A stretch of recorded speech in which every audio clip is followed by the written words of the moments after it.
So, did you all have a good rest last night? You all must have slept well, right? Because the way you all were dancing and shouting and wow, the way you all were enjoying yourselves, it was just simply amazing. How many of you experienced Jesus in a very powerful way last night at Jam? So, when you'll go back from here, please see how you can spread this concept into your cities, into your parishes, and talk to your parish priests, talk to your prayer group leaders, and see how you all can, begin to have jam sessions wherever you are. It's possible because with Jesus, all things are possible. Do you believe it? Do you believe it? So see how you can take this concept back, and don't worry. Once you put it up in prayer, and once you set your heart to it, the Lord will make things happen. Because Jesus desires that all men be drawn unto Him.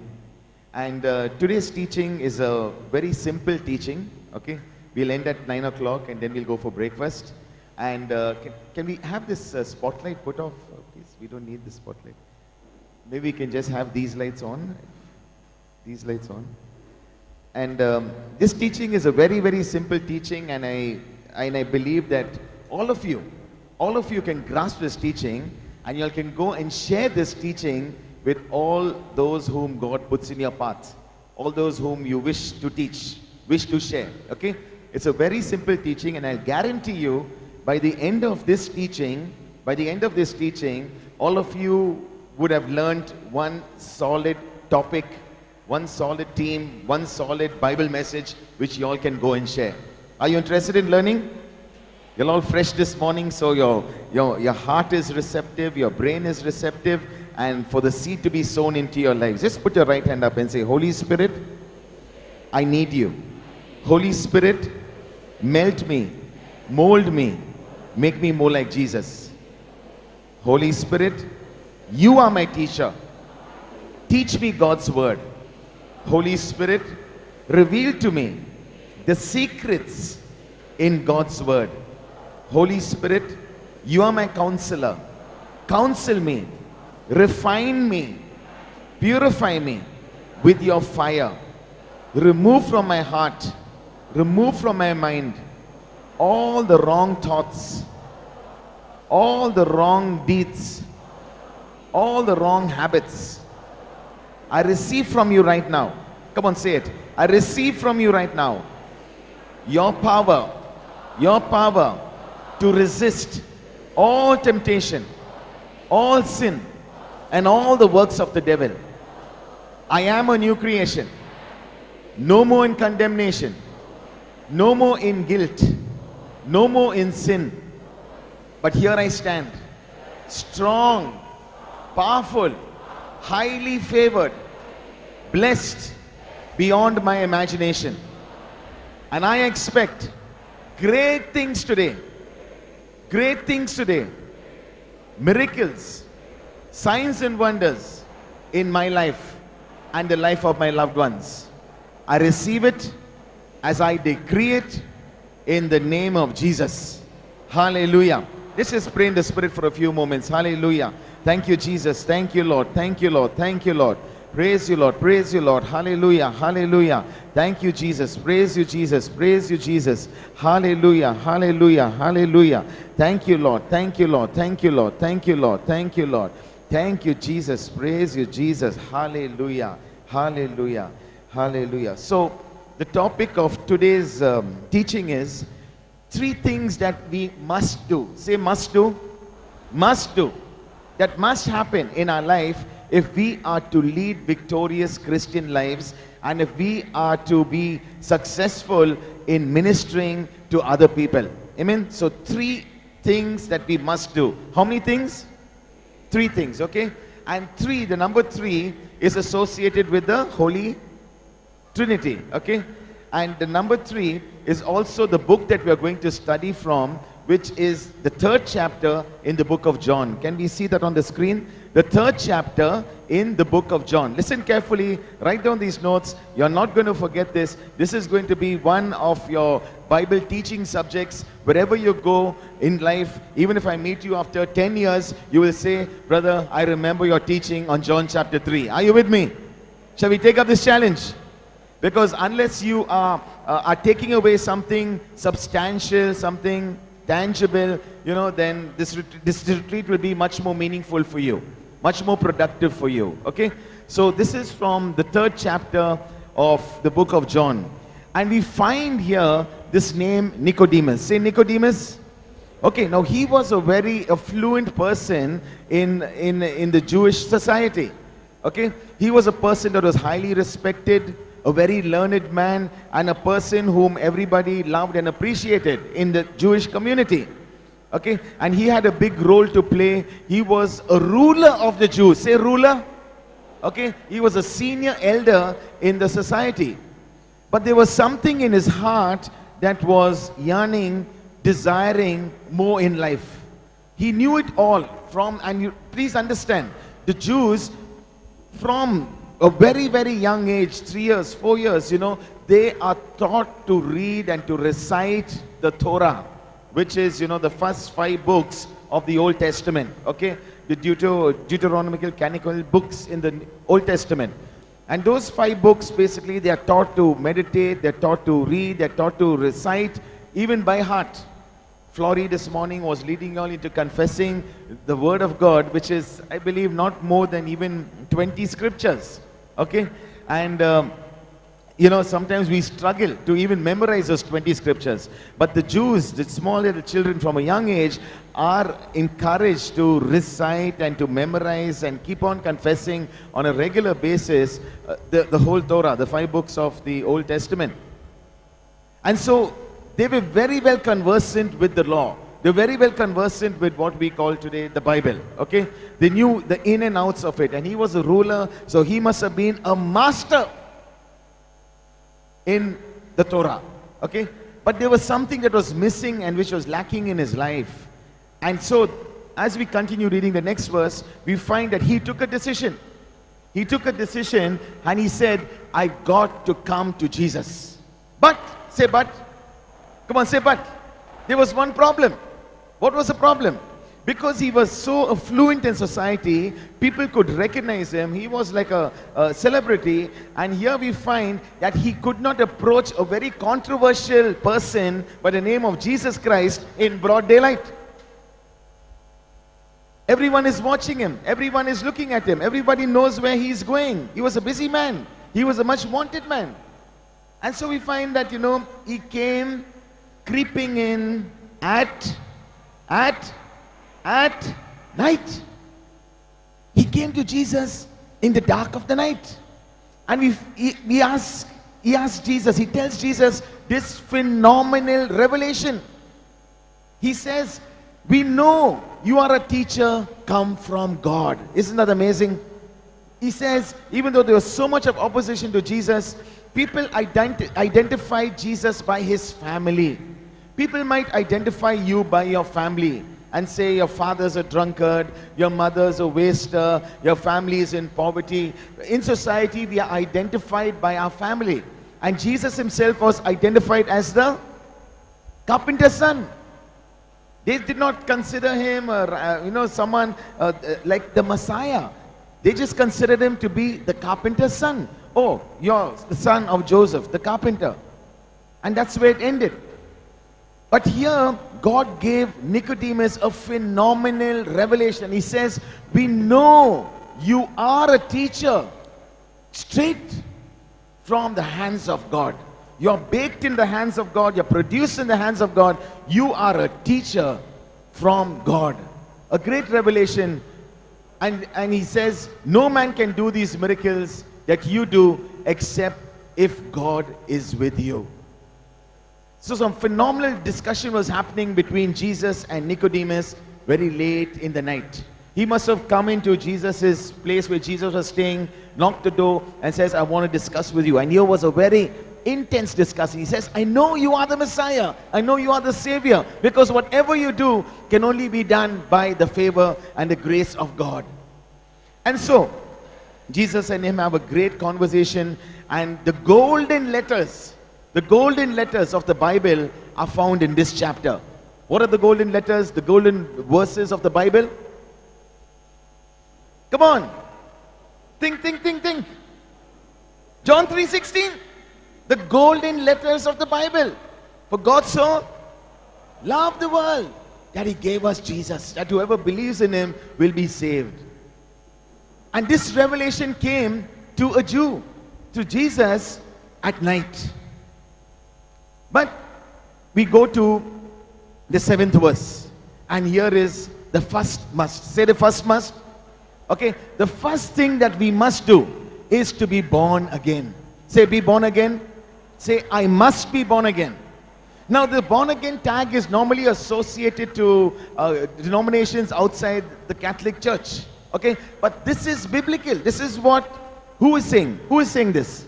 Jesus is saying this. Jesus is saying, you must be born again. And here, so the discussion continues between, Jesus and Nicodemus as to how to be born again. And Nicodemus says, I cannot go back into my mother's womb. But Jesus was talking about, yesterday night we heard of how from Rome, Paul tells us in Romans chapter 12 that we must be transformed. And we find that in the Holy Spirit, we have a great transformer. The Holy Spirit is our generator. He transforms, he regenerates, he brings afresh, he brings anew. And so many of my friends say, you know what, are you born again? And they say, I am born again. And in life, as you go forth, they will ask you, are you born again? Please understand, being born again is not a designation. Being born again is not some kind of a certificate that you have or you write on your visiting card. Being born again means to be at every beat of your heart, to be like Jesus, to live like Jesus. Just being tagged and saying, I'm a born again, will not push. Because we are known by our fruits. And we will be associated to Jesus or to the enemy by the type of fruit that we bear. And so to be born again means to be born again every second of the day, every beat of your heart. It's a constant process till you go to your grave. It is just not a one-time activity. Every day we are making continuous improvement. The Japanese management have a style of management. Does anyone know what it's called? Kaizen. Okay, and that means continuous improvement. And that's where the Japanese have gone, miles and miles ahead of the rest of the world in terms of, technological achievements and splendor and greatness. Because you're always working on continuous improvement. And so Jesus was saying, Nicodemus, you got to be born again. Yes, the first time we encounter Christ, like when I encountered Christ about 15 years ago, my whole lifestyle changed. My whole attitude changed. There was a total shift in my habits, in my patterns, in my friendships. And I was born again. But I understood one thing, that I need to continuously improve my walk with God, my lifestyle, my habits. And so to be born again, I understood, is to be born again with every beat of my heart. So you find this in the 7th verse of John chapter 3. You must be. Come on, tell your neighbor, you must be born again. And to be a successful Christian and to walk a successful Christian life, the first must is, you must be born again. It starts at the birth regeneration. It's not about getting into your mommy's tummy, okay? But it's about you living, walking, acting like Jesus. Yesterday I told you WWJD. What would Jesus do? Constantly ask yourself, when you're confronted with situations, what type of fruit bearer am I? Am I doing what Jesus would do? And WWJS, what does that mean? When I have to speak, would Jesus speak these words? Would Jesus speak these crude jokes? Would Jesus gossip? No. So you would speak the word of God. Be young men and women who are constantly speaking God's word. God's word is life, and it brings forth life. Fruit of life, of love, of joy, of peace, of happiness, of contentment. Amen? So, just to revise John chapter 3, there's 3 musts that we must do. The first must is, come on people, help me here. Come on, are you sleepy? You must be born again. Now, in tables, in maths, what is 7 times 2? 14. So let's go to the 14th verse of the 3rd chapter. Okay? So the next must is the 14th verse of the 3rd chapter. First verse is, what is the verse number? 7. The second is 7 twos are 14. What does 14 say? Brother Johnson spoke about this beautifully the other day, so I'm not going to get into this again. But let's read it together. Can we? And as Moses lifted up the serpent in the wilderness, even so must the Son of Man be lifted up. So what is the second must? What is the second must? Say the sentence. The Son of Man must be lifted up. Jesus must be lifted up. What is the first must? Which verse is that? Which chapter? What is the second must? Jesus must be lifted up. Which chapter is that? Which verse? Are you learning something? Are you happy? We must lift up the name of Jesus. There are benefits to lifting up the name of Jesus. And I challenge you, because I practice this. Whenever you're in a complex situation, you're under stress, and you youngsters go through so much of stress in your life. Even the elders here go through so much of stress in their life. Just pull back. Just pull back. Can I have a chair? Just pull back. Pull up a seat. I can have the chair here, please. Pull up a seat. And just allow the name of Jesus to take control. So I sit down. I get into a very relaxing posture. There's fire all around me. There's stress around me. There's tension around me. And I just keep confessing the name of Jesus. And even as I confess the name of Jesus, I know that the source, the name of Jesus means peace. Because Jesus says, my peace I give you. My peace I leave with you. Not the type of peace that the world gives you, but the peace that endures. And the peace that can overcome all stress, all tension, all anxiety, all worry, all unpeaceful situations and conditions. And so I call on the name of Jesus, and I'm just allowing. I say Jesus, and I'm allowing peace, because Jesus is peace. I'm allowing peace to flood my life. If I am feeling a little bit under the cloud, under the weather, sick or whatever, I'll just keep on confessing Jesus, because Jesus is the source of all healing. If I am lacking in wisdom and I need direction to complete a project, to complete an assignment, or to handle certain people, I again will just keep on calling on the name of Jesus. Jesus, Jesus, thank you for your wisdom. Thank you for your knowledge. Thank you for your direction. The name Jesus is the source of all your blessing. Everything you need is in the name Jesus. Say Jesus. When you call on the name of Jesus, all the angels jump into action. When you call on the name of Jesus, the Holy Spirit gets excited and He moves into regeneration, empowering you and rebirthing you. When you call on the name of Jesus, beautiful things begin to happen in your life. Your life begins to take a change. Please do not forget these techniques that you have learned here. You will only benefit from it when you apply it. So no matter who could be irritating you, annoying you, Jesus Himself took time out repeatedly to go to quiet places, in the mountains, in the desert, by the seashore. And He gave us that advice, and He says, take time out, guys.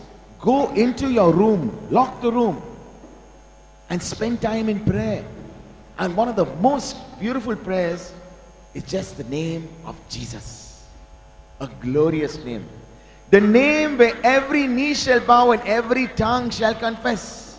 The name that no matter what your sickness may be called, diabetes, cancer, AIDS, alcoholism, drug addiction, poverty, all those issues in your life have a name to it. They're called by names. Yesterday, Brother Johnson was teaching and he was saying, people come up and they say, I am diabetic. They are identifying themselves by their disease.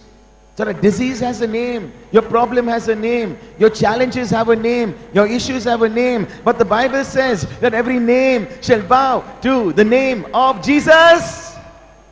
Come on, can we give him a clap?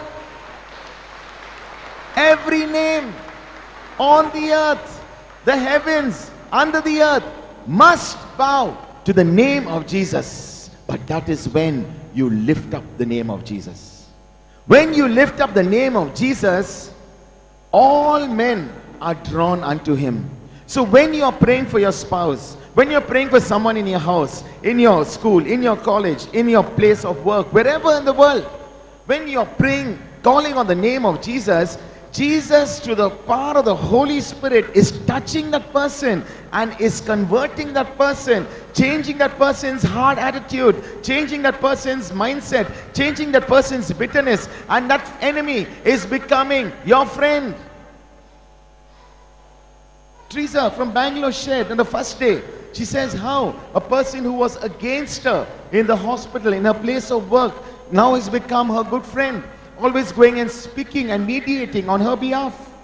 Your enemies now become your friends, and they say, hey, I want to help you, I want to bless you, when you call and declare the name of Jesus over their life. You can declare the name of Jesus over any situation, and you will see that situation change. Get into your private area of prayer. For me, my private area of prayer, surprisingly, mostly is when I am in my car. And when I am driving, I get into a deep, intense time of prayer. I don't know how I do it. There are traffic all around, and I don't know how many of you have been to the city where I live. If you just take your eyes off the road for a moment, your history, your car is history. But as I am driving, I'm praying in the Spirit, I'm just calling on the name of Jesus, and there's such a presence of God in my car. God does not only meet you in the church, he meets you at your point of expectation. If you expect him to meet you in your college, in your classroom, he will be there with you. In the playground, he will be there with you. In the car, he will be there with you. On the bus or on the public transport system, he will be there with you. Jesus is there with you, and he promises he will never leave you, he will never forsake you. And so we understand that the Son of Man must be lifted up. The name of Jesus in your life must be honored. The name of Jesus in your life must be revered. The name of Jesus in your life must be given all the glory, all the honor, and all the power. And when you allow that all the glory, all the honor, and all the power to invade your life, you will be given glory. You will experience honor wherever you go. You will experience power. If today we Christians are living powerless lives, it is because we are not lifting up the name of Jesus. And so, if Jesus said it, we got to do it. Tell your friend, just do it. Just do it. Just do it. So, let's revise. Which book are we talking of in the Bible? Come on, let me hear you. Which chapter? Who is having this conversation in the Bible? And Nicodemus and Jesus. And which verse is the first must? 3, 7. Which chapter? 3. And who is speaking to who in the first verse, 7th verse? Jesus and Nicodemus are having a chat. And what is the first must? Must be born again. The second must, where do you get it? Which verse in the 3rd chapter? 14. Okay? 14th. And what is that must? Lift up the name of Jesus. So we must be born again. We must lift up the name of Jesus. And the third must. Do you want to know about the third must? Okay. Quickly. The 30th verse in the 3rd chapter. 3 tens are? 3 tens are? So 30th verse. So 7th verse, 14th verse, 30th verse. Okay. And let's see who is saying this. Come on. Who's saying this? St. Peter? No, not St. Peter. Who? Angel Gabriel. Paul. I'm getting some very good answers here. Mostly all born Catholics. We must get into our word. John the Apostle. John the Baptist. John the Baptist is on the scene now. And he is doing what he is designated to do, what he's best at doing. He's ushering the kingdom of God. He's baptizing people. Another very important sacrament and very important aspect of our faith, baptism. And while John is talking to his believers and his friends, his followers, he's saying what? John must increase. John must increase. He says Jesus must increase in my life. But for that, I need to decrease. Anyone has a water bottle here? A water bottle? A bottle of water? Thank you, bro. This is a big bottle, and Dr. Sunu does not like this label much. So, we have a bottle of water here, okay? And in this bottle of water, it is, you might not be able to see it, but it's about 60% full. 60% empty, 40% empty, 60% full, okay? Now, many a time, we as Christians are full of ourselves, full of our own plans, full of our own ideas. I know the person whom I want to marry. I know the life that I want to live. I am very clear about my dreams, my goals and ambitions. Good to have very clear goals, very clear ambitions. All those things are fine. But if I want Jesus to operate in my life, I got to empty myself out. And when I empty myself out, only then can he fill me. If I continuously keep pouring water into this bottle, what's going to happen? It's just going to overflow. It's just going to be wasted. So you can go for all the prayer meetings, you can go for all the retreats, etc., etc. But if you do not empty yourself before you go there, you will not be able to experience a fulfilling time. And so we need to empty ourselves out. And as we empty ourselves out, we allow Jesus to fill us. Amen. We allow the Holy Spirit to fill us. But most of the time we are already filled. We are full of ideas. And still we surrender. We sing the song and we say, I surrender. I surrender. I surrender. No. But we should change that song, because we don't surrender all. We must sing the song like this. I surrender 50%. I surrender 60%. Correct? Because that's what we do. We don't empty ourselves out. We don't surrender fully. And we come like this full bottle of water and we expect to be filled, made full again. What happened? Whenever you come before the Lord, empty yourself out. Empty yourself out means of all unforgiveness, of all sinfulness, by repenting, by forgiving others. Emptying yourself out means, Lord, no, I want it my way. No, His way. His way is the best way. His way is the only way. We have some singers who used to sing that beautiful song. Olden days, I used to listen to that song. It's called, I do it my way. And some of you are singing it with me, you know. But those who do it their way are on the highway to hell. We got to do it Jesus' way. His way is the best way. His way is the only way. When we are following Jesus, it's His way and no other way. One way, Jesus. Amen. So, third must. Jesus must increase in every area of your life.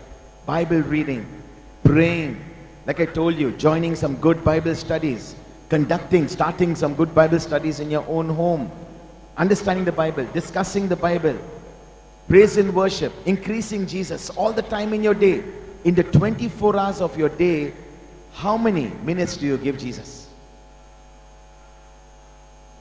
In the Old Testament, we are supposed to give a 10% of our time. What is 10% of 24 hours? Not 24 minutes. 2 hours, 40 minutes. Do we give 2 hours, 40 minutes? If the mass is just 10 minutes late, man, you're angry with the priest. If the talk is going over the time limit, oh man, you are upset. And everything that you emptied, you're filled again with all that bitterness and offense. So you're taking back absolutely no blessing. In the mass, you're there Sunday morning and you're thinking of your sarpatal. You're thinking of your mutton biryani. Oh, I must go and stand in front of the fish shop. Oh, I will not get the best fish. And so, but Father's taking too long. We need Jesus to increase in our life. One of the best decisions that you can take today is how, see the areas that you can make Jesus the Lord, Master, God of those situations. Because we at all times don't surrender 100%. There are certain percentages we keep to ourselves. Lead a surrendered life. That means lead a life fully committed to living like Jesus, speaking like Jesus, being like Jesus, acting like Jesus. Amen? So, Jesus must increase and I must decrease. These are the three musts that we must do to lead a successful, victorious Christian life. So let's do some revision. Which book are we talking of? Which book are we talking of? John. Which chapter in the book of John are we talking of? Chapter 3. Which is the first must? Must be born again. Which verse is that? The second must be? Jesus must be lifted up. Which verse is that? 14. And the third must? 3 tens are 30. The 30th verse. Okay? Where John the Baptist is telling his followers, his friends, that Jesus must increase, I must decrease. Amen? Did you receive it? Did you understand it? Can you share this with others? 3 musts that we must do in our life to lead a successful, victorious Christian life. It's 9:05. Let's get off our seats. Let's get on onto our feet and let's praise the Lord. Come on. Hallelujah. Thank you, Jesus. Thank you, Jesus, for showing me the way. Thank you, Jesus, for giving me direction this morning. I thank you, Lord, that being born again is a continuous process. A continuous process. And I, Jesus, commit. Come on, say this with me. Jesus, I commit to be born again with every beat of my heart. With every breath that I take. With every move that I make. It will be a born again. It will be a new. It will be a fresh experience, Jesus. It will be a continuous improvement that I'm making to my health. To my health, as we learned in yesterday's session about health and the importance of health to our bodies. Lord, everything that I do in terms of eating food, it will be a born again experience, oh God. Drinking, it will be a born again experience, oh God, where I will only now experience and I will live a healthy life, a satisfying life, and truly maintain, not just say that my body is a temple of God, but I will truly maintain my body as a temple of God. Thank you, Jesus. Praise you, Jesus, for giving me that strength, for giving me that persistence, for giving me that perseverance. Hallelujah. Thank you, Lord. Thank you, Lord. Thank you, Lord. Praise you, Lord. Praise you, Lord. Praise you, Lord. Thank you, Jesus. Lord Jesus, I declare and I commit that I will lift up your name in all my situations. I will not be lifting up the name of the problem, like financial difficulties or bondages, like sicknesses and issues with health. I will not be lifting up those names, but I will lift up the name of Jesus. And when I lift up the name of Jesus, all enemies in my life have to scatter. The enemies that are attacking my body. Because Jesus, you have told us in the book of Matthew chapter 11 verses 12 that the kingdom of God suffers much violence and the violent take it by force. And so, Jesus, I must lift up your name because your name is the best force to destroy every principality, every sickness, every demon has to get out when I lift up the powerful, mighty name. Come on, say it with me. Of Hallelujah. And lastly, Jesus, I must increase. I must increase. Is it right? I'm just seeing if you're awake and someone's saying yes, yes, yes, yes. I just want to test you. Okay. Jesus must increase. We must decrease. Okay. So add more of the Bible in your life. Add more of the confessions in your life. Memorizing, practicing, applying. Okay, the Bible techniques, the tools that God has given you, praying in tongues, increase it in your life. You got 24 hours of your life. Just ensure that at the end of the day, you take an inventory of the time that you have spent. And in that inventory of the time that you have spent, ask yourself, how much of the time I have been increasing Jesus and the kingdom of God in my life, in my family, and in my spheres of influence. Amen? Hallelujah. Come on, right hand up. Father, I thank you for the great things that are in store for me today. Thank you, Jesus. I am blessed beyond my imagination, and I am blessed to be a blessing. I am blessed to follow you. The cross before me, the world behind me, no turning back. No turning back. I have decided to be born again with every beat of my heart. I have decided to lift up the name of Jesus at all times. I have decided to increase more of God, more of the Holy Spirit, more of Jesus in my life. And I have decided that I will decrease all my plans, all my intentions, all my ambitions. Jesus first. Jesus the way, the only way, His way, no other way. Thank you, Jesus. Praise you, Jesus. Come on, let's give Him a clap of praise. Come on, a clap offering. Everyone, give Him the best of your clap this Sunday morning. It's a beautiful day. It's a beautiful day. The start of a beautiful day.